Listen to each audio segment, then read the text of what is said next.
Assalamualaikum warahmatullahi wabarakatuh. Salam sejahtera Sobat Raka. Salam jumpa di episode perdana dari channel YouTube Rajut Kasih TV. Apa itu Rajut Kasih TV?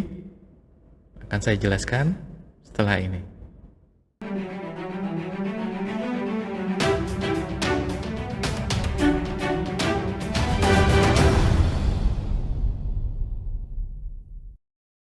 Sobat Rajut Kasih, atau saya panggil Sobat Raka, biar akrab.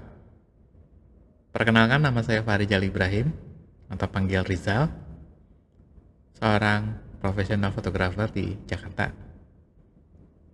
Tapi sebelum itu, sekitar 20 tahun yang lalu, saya memulai karir sebagai copywriter, scriptwriter, dan redaksi tali kasih sebuah acara televisi yang cukup terkenal saat itu.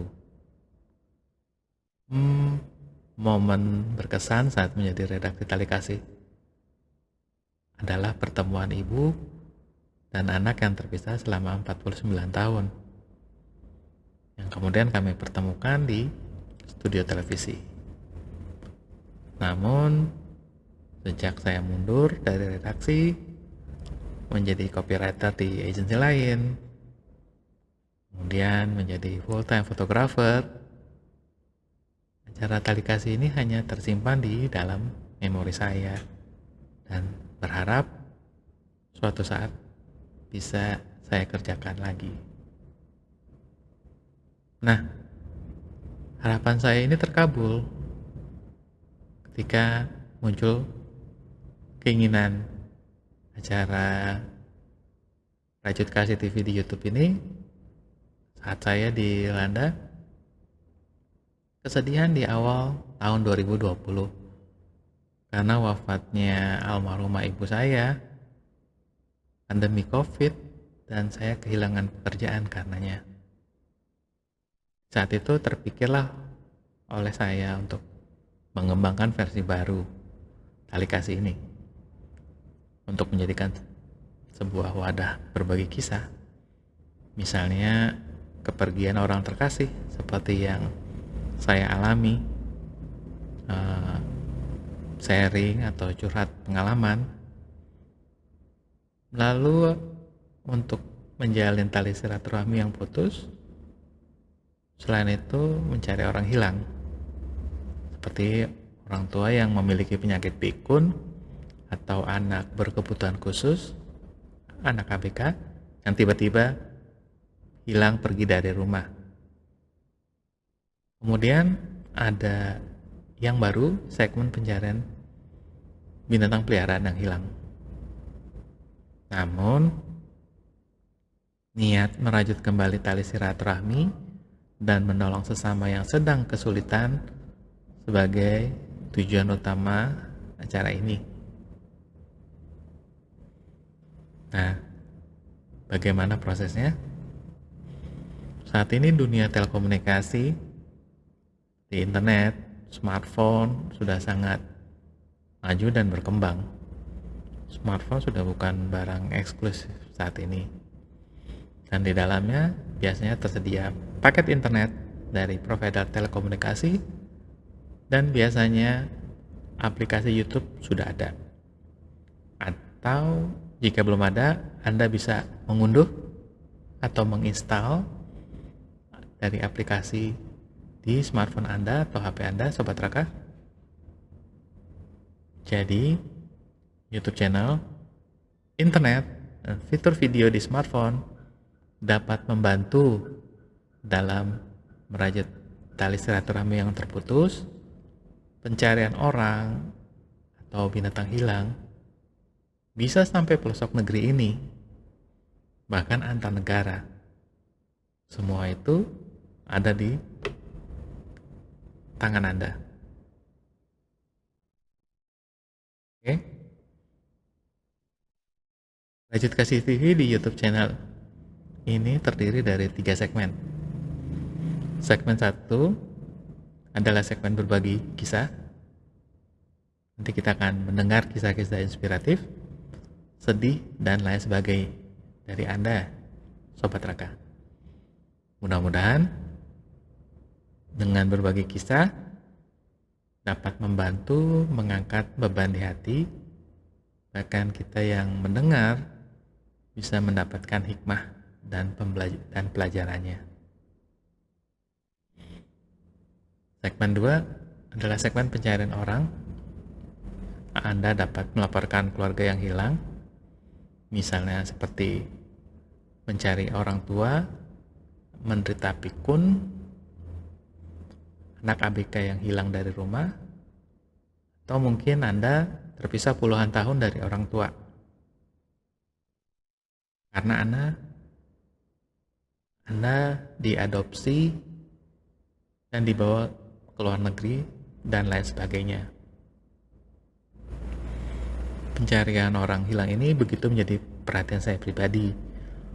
Bukan hanya karena saya dulu pernah menjadi redaksi Tali Kasih, karena saya memiliki anak berkebutuhan khusus yang belum lancar berbicara. Dia pernah hilang, pergi dari rumah 2 kali, dan alhamdulillah masih bisa diketemukan.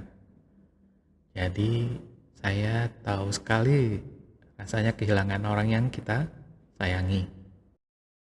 Segmen 3 adalah segmen Sayangi Binatang. Di sini kita juga akan membantu menyiarkan pencarian binatang peliharaan Anda yang hilang. Selain pencarian, ada juga program edukasi seperti adopsi, sterilisasi, dan pencegahan kekejaman terhadap binatang. Kalau boleh saya kutip dari hadis, Nabi Muhammad SAW pernah bersabda, orang-orang yang penyayang akan disayang Allah yang Maha Penyayang.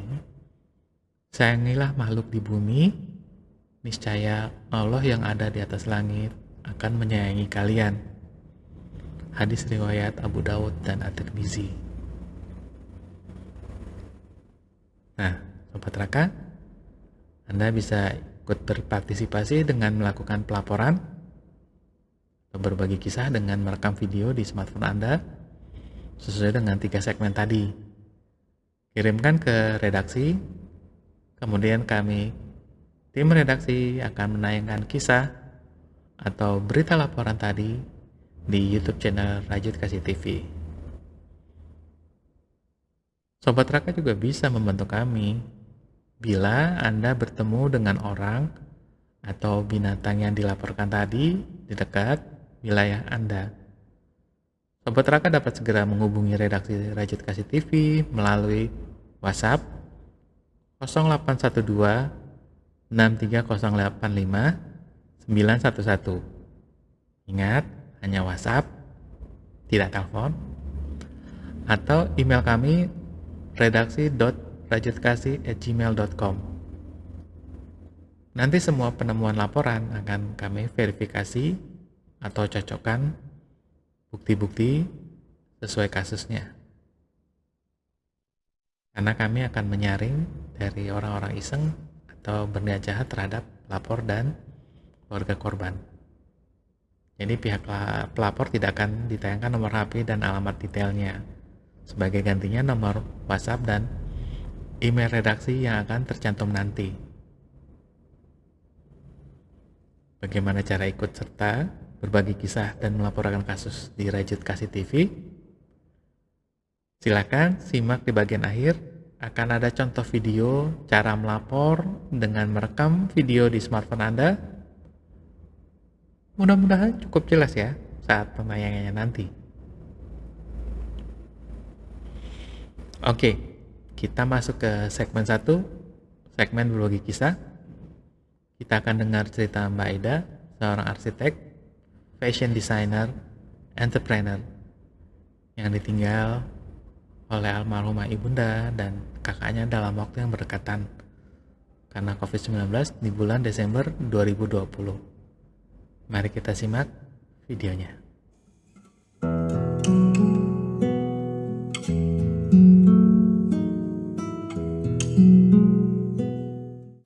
Assalamualaikum warahmatullahi wabarakatuh. Saya ingin berterima kasih dalam kesempatan ini kepada redaksi Rajut Kasih yang sudah memberikan kesempatan kepada saya untuk saya menceritakan, mencurahkan hati saya ketika saya kehilangan 2 orang yang saya cintai dalam waktu berdekatan dikarenakan COVID. Bermula dari di bulan November 2020. Pada saat itu saya juga kondisinya sedang hamil yang usia kandungannya sudah besar, di mana saya di bulan November itu mungkin dikarenakan saya sedang hamil, jadi inginnya rasanya kalau wanita itu kan berkumpul dengan ibunda gitu ya. Selama ini kami sudah tetap menjaga prokes, tetapi 2 minggu karena saya tinggal di Jakarta, orang tua saya kebetulan memang tinggalnya di daerah. Pada saat itu orang tua saya sedang berkunjung ke Jakarta, lalu saya gunakan kesempatan itu untuk mungkin hampir setiap hari ya saya bersama almarhum ibunda saya. Kemudian 2 minggu itu ya saya berkumpul bersama, bercengkrama, bercanda dengan ibunda dan kakak saya, di mana ibu saya, mama saya panggilnya mama, menginapnya kebetulan di rumah kakak saya di daerah Jakarta Timur. Kemudian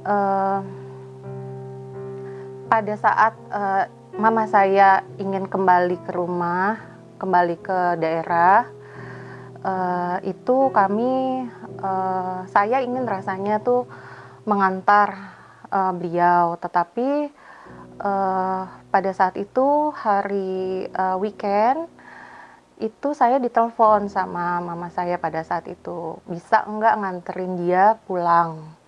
Tetapi kok saya merasa badan saya nggak enak gitu. Saya pikir apa karena kondisi saya yang lagi hamil atau bagaimana. Tetapi mama saya juga bilang bahwa badan dia rasanya tidak enak, kurang enak badan, sakit. Kemudian pulang ke Lampung, beliau langsung coba untuk tes COVID, karena kan dalam kondisi seperti itu kan kita apa-apa kalau misalnya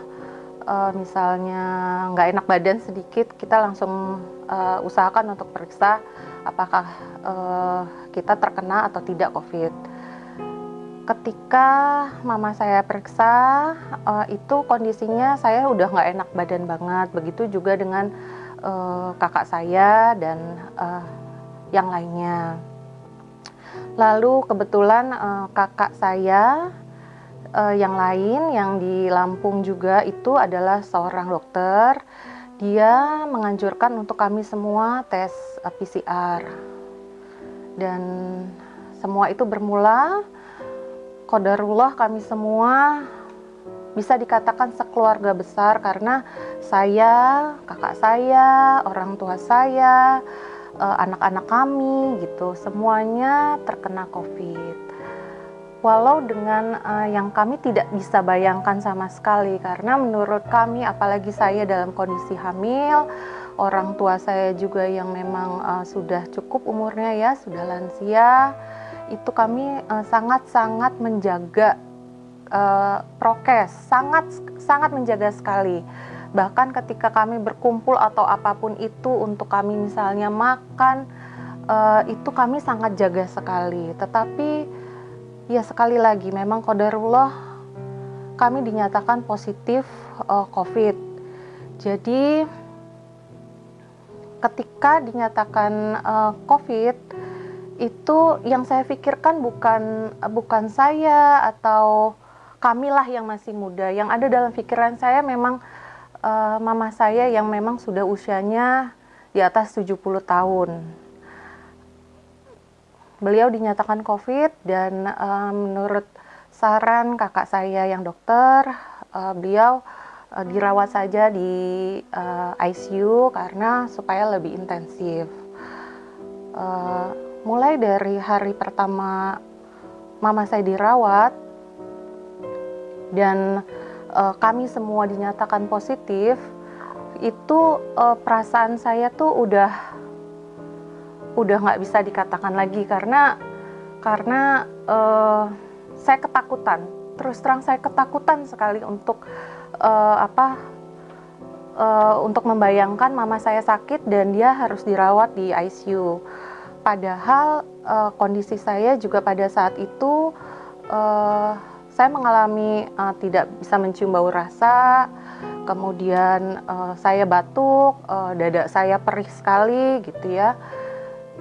Tetapi karena saya sedang hamil, jadi diputuskan dan direferensikan, disarankan oleh dokter kandungan saya untuk saya isoman saja di rumah. Sementara saudara saya yang lainnya, kakak saya ada yang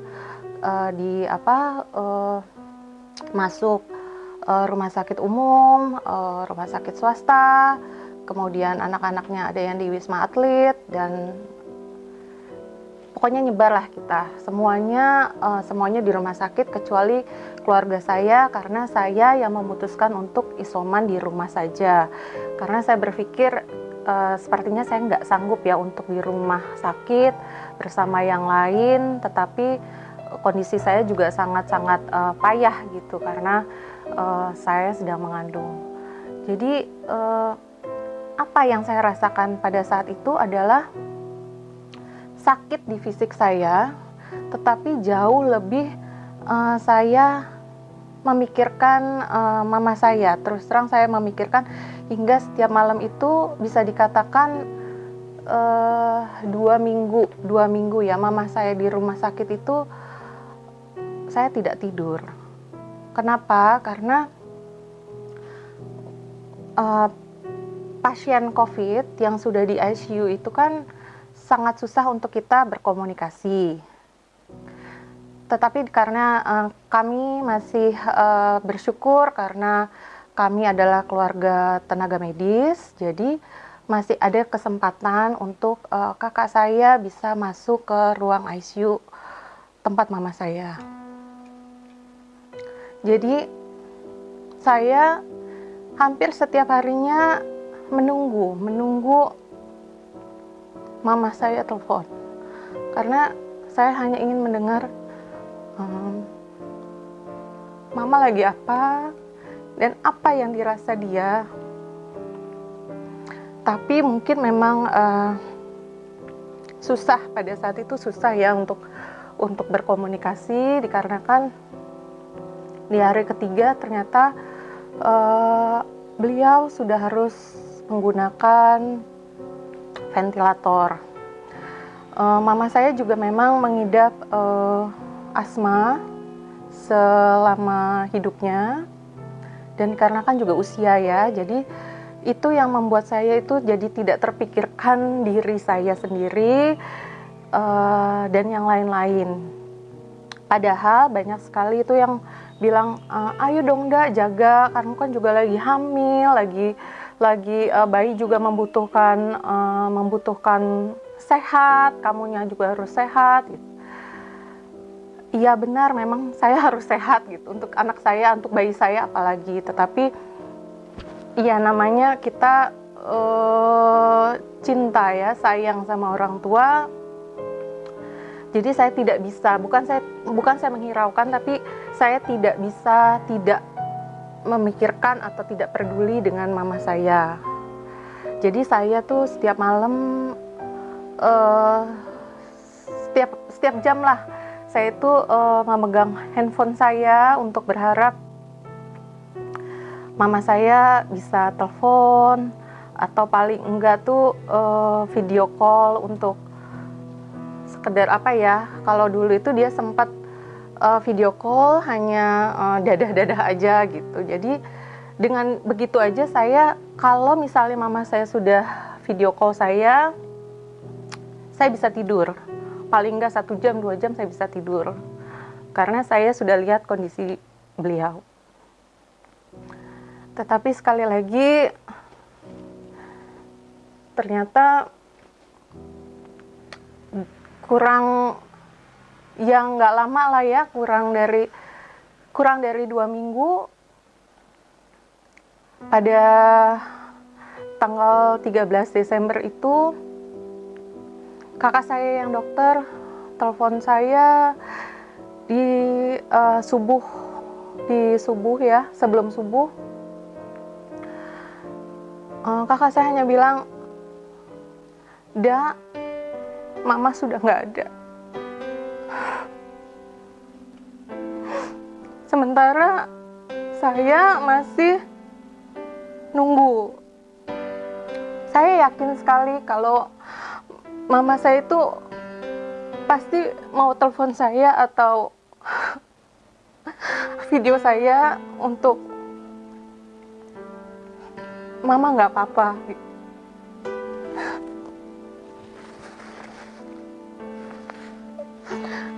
Pada saat itu saya mikirnya semua membohongi saya, termasuk kakak saya sendiri pasti bohong sama saya, karena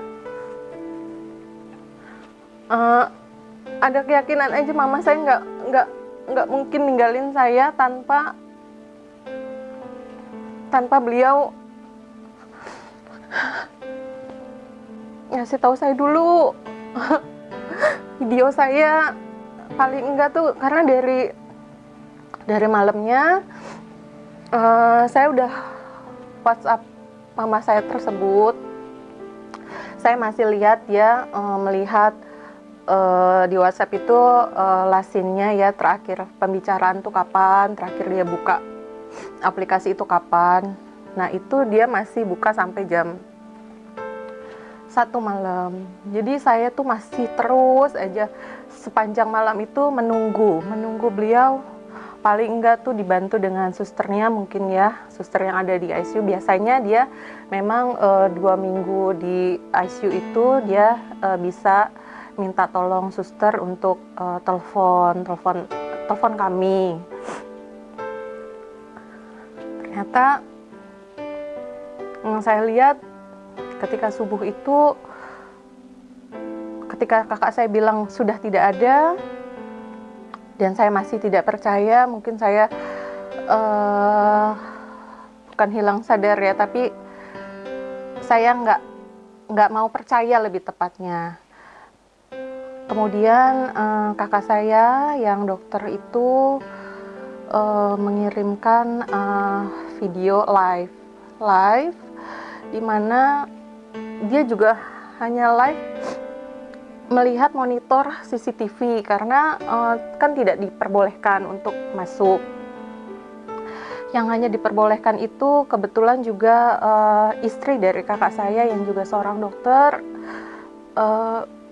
Kakak ipar saya yang berkesempatan untuk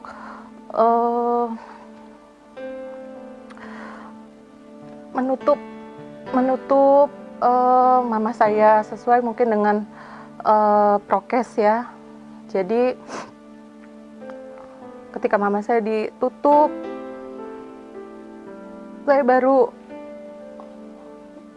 lihat mama saya sudah diam. Dan saya sebagai anak kandung yang notabene-nya memang saya dekat sekali sama mama saya. Sekian puluh tahun saya jadi anaknya, dan di saat terakhir saya tidak bisa di sana bersama dia.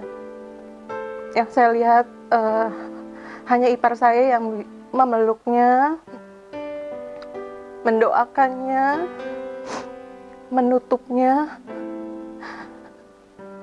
dan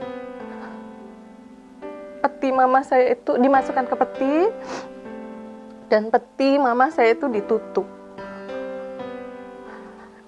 Dan saya berpikir saya tidak bisa lagi melihat mama saya. Kemudian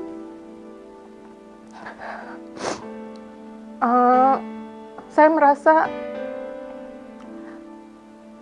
eh, dunia saya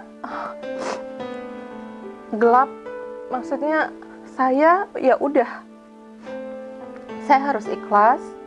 Saya tidak bisa bersama orang tua saya, bersama mama saya di terakhir dia di dunia ini, sampai sekian jam prosesnya di rumah sakit, baru proses penguburan.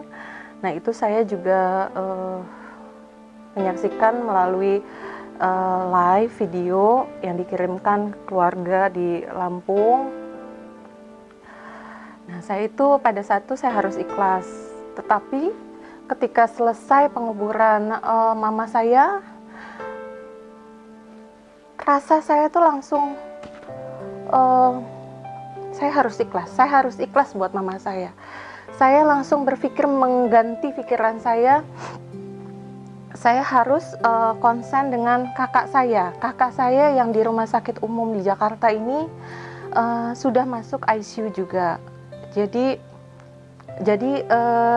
saya pada saat itu memikirkan bagaimana supaya kakak saya tidak lebih down mengetahui kabar daripada mamah kami yang sudah meninggal. Tetapi qadarullah lagi 3 hari setelah mama meninggal, kondisi kakak saya drop. Jadi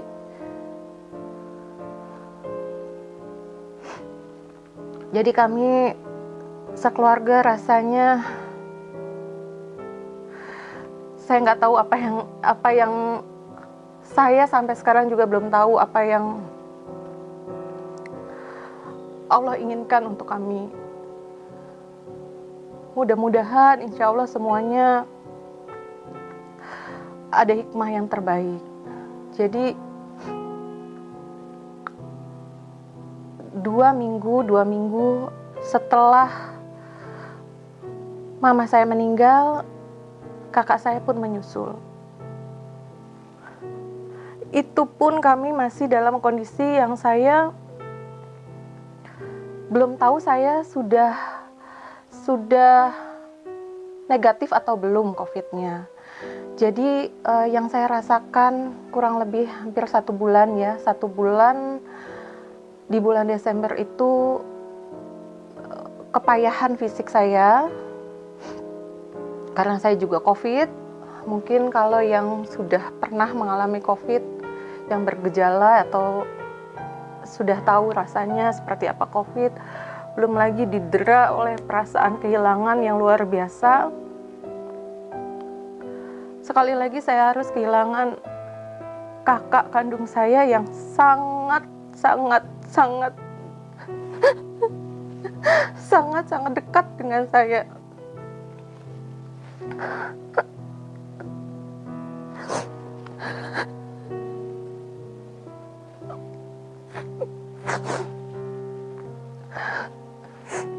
Saya nggak nyangka untuk kehilangan kakak saya karena kakak saya itu tidak ada komorbid, tidak bergejala berat, tetapi dia memang saturasinya turun terus pada saat itu. Saya nggak ngerti apakah karena dia di luar kuasa kami ya, ternyata dia mengetahui juga mama saya tidak ada, atau saya tidak bisa mengira-ngira. Yang jelas memang sudah takdir Allah untuk kami berpisah. Jadi saya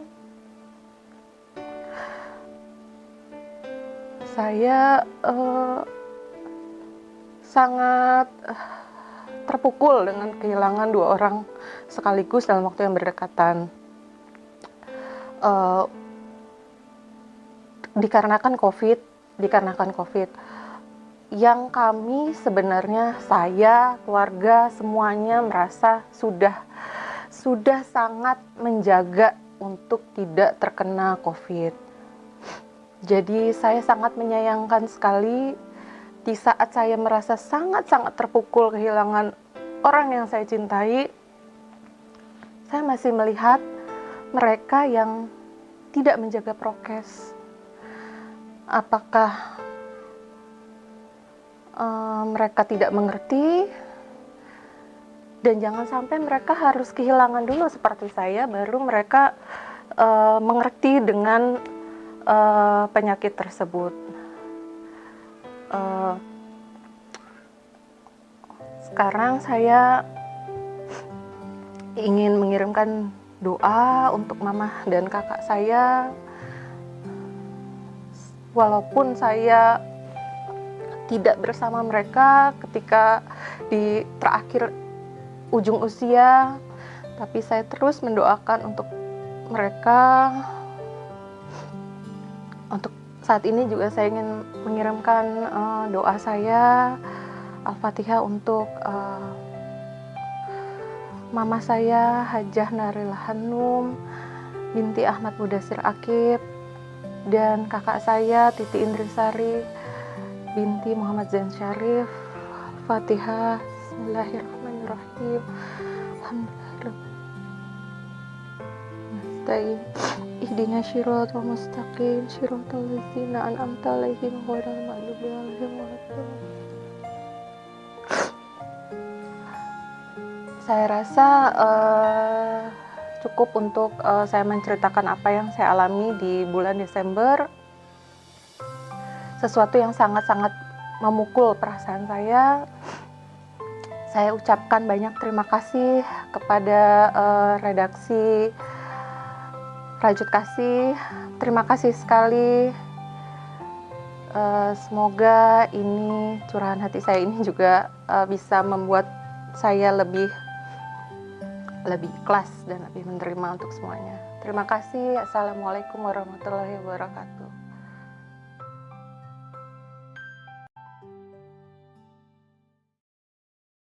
Kita sudah mendengarkan kisah yang sedih ini. Kita bantu doa agar Mbak Aida sekeluarga diberikan kekuatan dan mudah-mudahan kita mendapatkan hikmahnya. Sekarang kita lanjut ke segmen 2, yakni segmen pencarian orang hilang. Ada Yani dari Malaysia yang mencari ayahnya yang sudah lama terpisah. Alamat terakhir di Indonesia, namun setelah dicari ayahnya sudah pindah. Berbekal foto ayahnya terakhir, kita sama-sama ikhtiar membantu. Insya Allah mereka bisa dipertemukan kembali. Kita simak videonya.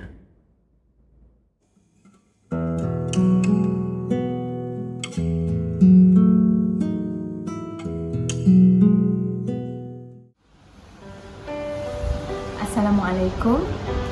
Nama saya Seri Moreni Kanise. Saya sedang mencari ayah saya yang saya terpisah dari umur saya 3 tahun. Nama ayah saya Supri bin Sarno. Sebelum ni saya pernah mencari beliau di Twitter dan responnya sangat ramai yang membantu, ramai yang memberitahu, ramai yang menginform, ramai sangat yang membantu. Terima kasih sangat-sangat, saya amat hargai. Dan terima kasih juga kepada redaksi Rajut Kasih kerana ingin menyiarkan kisah saya, ingin mencari bapa saya. Terima kasih sangat-sangat. Sepanjang dari umur saya 3 tahun, bapa saya pulang ke Indonesia. Selepas ibu saya meninggal, bapa saya pulang ke Indonesia. Bapa saya pernah mengirimkan hanya sepucuk surat. Ini sepucuk surat yang pernah dia kirimkan. Dan di surat ini ada alamat yang mengatakan dia tinggal di situ. Saya post di Twitter dan saya minta bantuan sekiranya dia masih tinggal di alamat rumah itu ataupun tidak. Dan ramai yang membantu, ramai yang mengatakan alamat itu, rumah itu masih ada, tapi dia sudah tidak tinggal di situ. Mereka mengatakan yang bapa saya sudah pulang ke Jawa Tengah, tapi saya tidak tahu Jawa Tengah itu dia berada di mana. So di kesempatan ini saya minta siapa yang pernah mengenalinya, siapa yang pernah melihatnya, boleh menghubungi tim Rajut Kasih untuk memberi update, untuk memberitahu sekiranya kalian tahu dia berada di mana.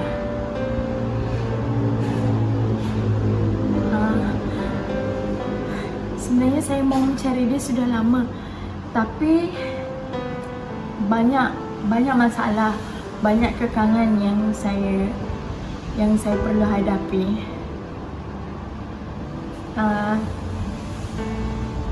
Ini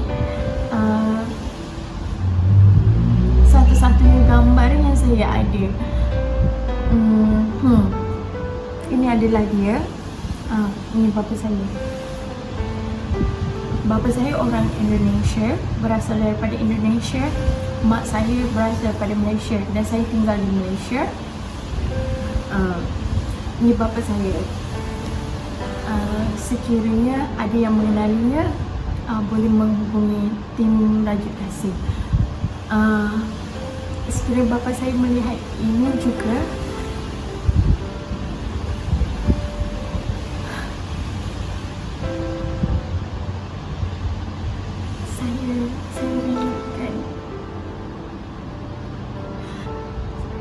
saya rindukan dia.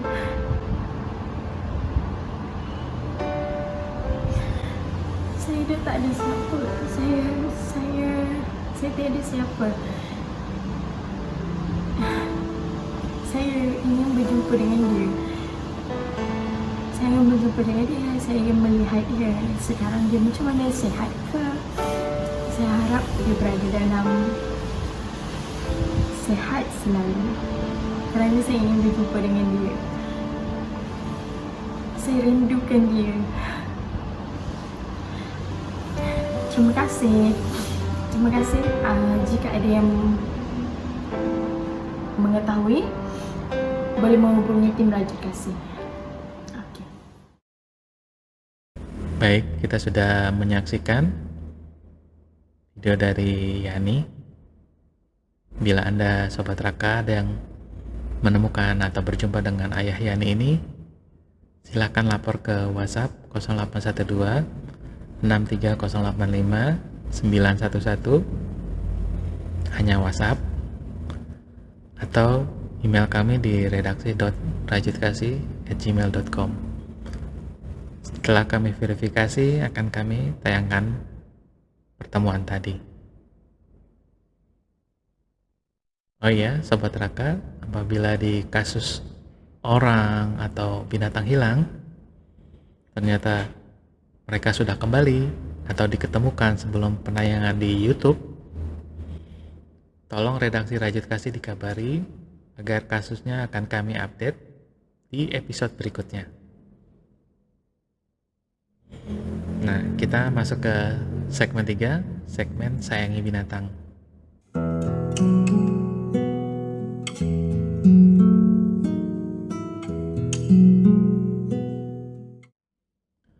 Untuk binatang hilang kali ini kami himpun dari berbagai media sosial. Foto-foto binatang yang hilang dan wilayahnya akan kami tayangkan, namun nomor kontak dan alamat pemilik akan kami hilangkan sebagai usaha preventif dari niatan jahat dan iseng. Akan saya bacakan kasusnya. Dicari anjing hilang, ras Maltese, bulu berwarna putih, umur 5 tahun, bernama Owi. Hilang pukul 17.30 WIB, lokasi terakhir di Kamo Pet Center Panduraya, Bogor. Anjing ini diangkut Teros hitam. Bagi yang melihat dan menemukannya, silahkan laporkan ke WhatsApp atau email redaksi. Ada imbalan dari pemiliknya bagi yang menemukan. Kita lihat fotonya si Owi.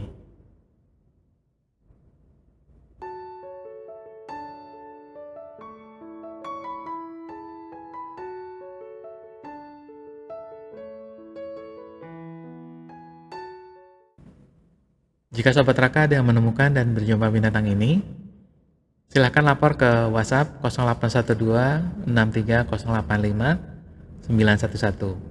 Hanya WhatsApp atau email kami redaksi.rajutkasih@gmail.com. Setelah kami verifikasi, akan kami tayangkan penemuan binatang tadi. Iya, sebelum kami tutup Rajut Kasih TV, kami ingin memberitahukan proses pelaporan dan berbagi kisah ke redaksi melalui WhatsApp dan email. Silakan menyimak.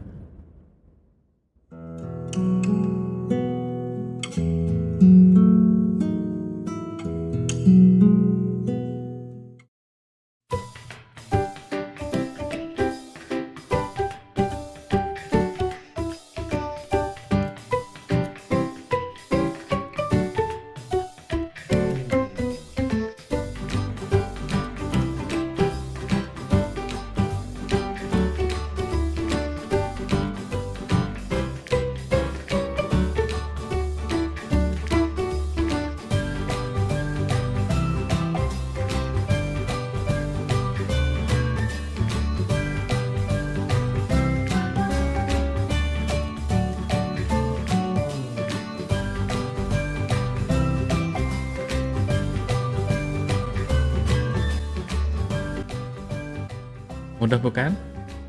Jadi, kirimkan kisah-kisah Anda, Sobat Raka, atau laporan soal orang dan binatang peliharaan yang hilang ke WhatsApp, email redaksi yang tertera di layar. Apabila Anda, Sobat Raka, ingin langsung kami rekam kisah atau laporannya,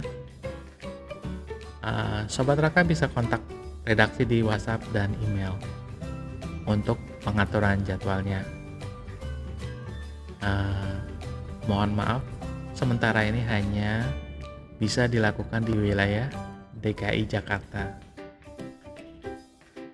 Perekaman kisah dan laporan orang dan binatang hilang akan dilakukan sesuai protokol kesehatan. Sobat Raka juga tidak bisa mendadak bila ingin kami rekam video laporannya. Harus daftar dahulu ya. Sebagai disclaimer, kami dari tim redaksi Rajut Kasih TV tidak melakukan proses pencarian atau membentuk tim pencarian orang hilang. Kami hanya membantu merekam, memberitakan, menyiarkan, dan mempertemukan di YouTube channel kami. Kami tidak bertanggung jawab bila di dalam laporan Sobat Raka nanti ada masalah dengan hukum, karena setiap laporan sudah disetujui ditayangkan di acara Rajut Kasih TV oleh pihak lapor. Semua tayangan video Rajut Kasih TV di YouTube channel merupakan rekaman dan bukan siaran langsung. Ada proses seleksi kasus-kasus, tahapan perekaman, editing, dan uploading. Jadi tidak otomatis hari ini lapor, besok sudah tayang. Mudah-mudahan Sobat Raka maklum ya. Oh iya, terakhir, tim redaksi Rajut Kasih TV tidak memungut biaya alias gratis dalam peliputan, menerima laporan, dan penayangannya. Nah, Sobat Raka, nantikan episode-episode berikutnya. Jangan lupa subscribe dan like acara ini. Terima kasih. Wassalamualaikum warahmatullahi wabarakatuh.